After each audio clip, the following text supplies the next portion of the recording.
Folks at Firestone heard that I was a self-proclaimed tire nerd. Before the Indy 500, they sent me this package. It does not look like there's a tire inside, so I'm kind of curious to see what they sent.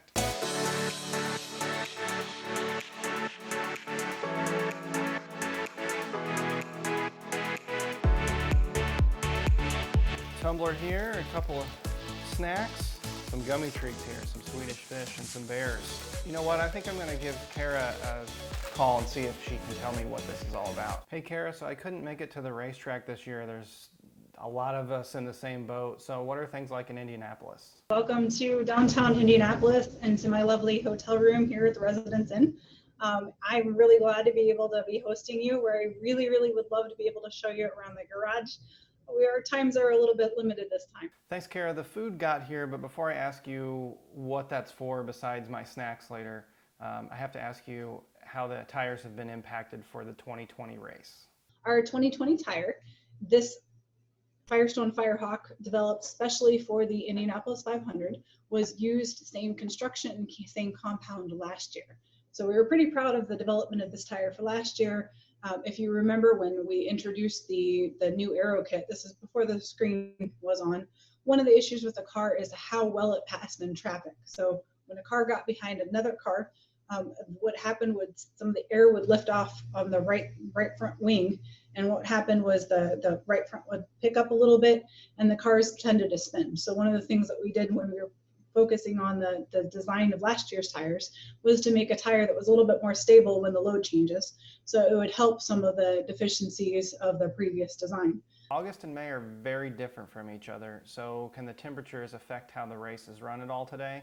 This weekend we saw lots of different temperature variation. It was really hot. We keep saying the month of May, but we know it's the month of August. So where we were last year running in temperatures starting at maybe 50 degrees ambient and running all the way up to 100, this year we've had a lot higher temperature range.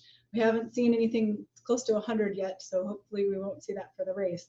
But they have to be able to operate in these big temperature changes. So even this year, a change of about 40 degrees to a change about 40 to 50 degrees, it can actually change the amount of grip that's available to the car by about 10%. If you were here, one of the things I would do is pull out a left side tire and I would pull out a right side tire, and I would tell you to dig your fingernail in and see what you felt on that. Now you're not going to feel it actually be sticky, but when it's actually out on track, I could take my notebook and stick it to the tire after it comes off of the car, my notebook will stay. So the first little thing that we're going to do is take our Swedish fish and gummy bears. The left side tires actually, they experience less load, and we'll talk about how much load that is in a little bit, but the less load than the right side tires. The right side tires, because the car's always turning left, there's a lot of load that goes onto the outside tires. So we're going to talk about just the compounds now. So, and take your Swedish fish and your gummy bear.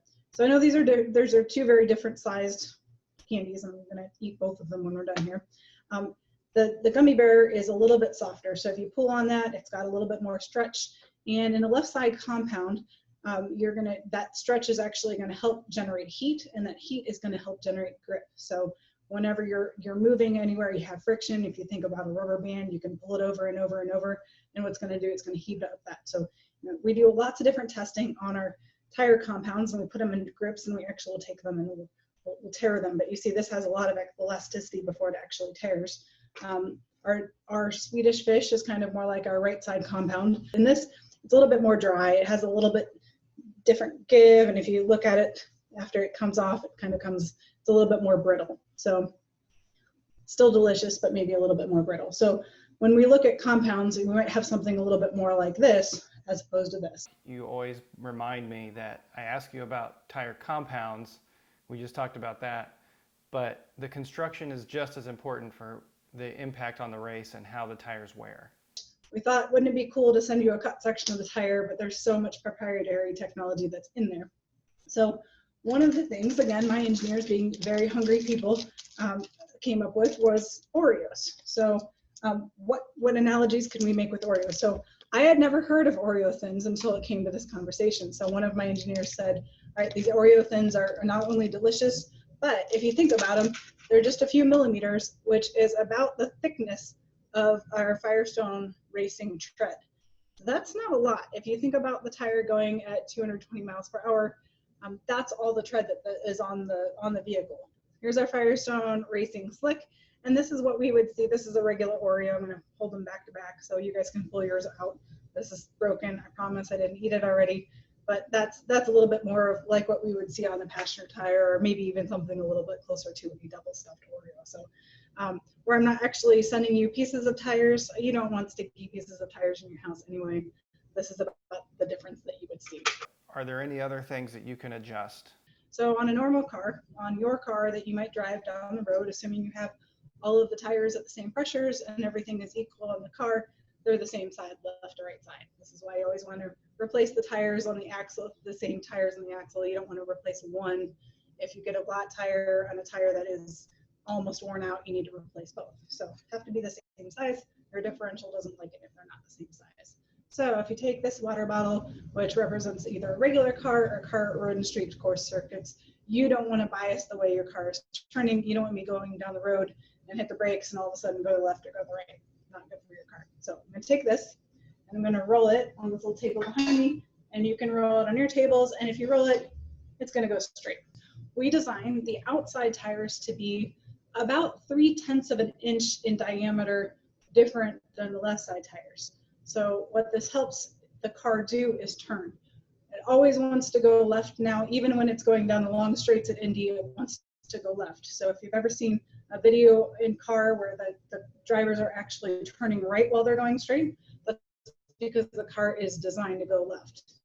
It needs the most help while it's going left, it doesn't need help while it's going straight. So there's our nice Firestone pint glass. And again, you can fill this with milk or your Oreos or whatever your beverage of choice is after the hours of 5 p.m. This is our going to represent our right side or outside tires on this side and our left side tires on this side. Now this is really exaggerated.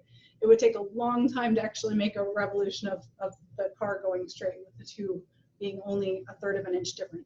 So if you take this and you put it down on your surface and you roll it, it's going to roll to the left, assuming the bigger one is on the right side. Hopefully I haven't overwhelmed you with all the tech talk.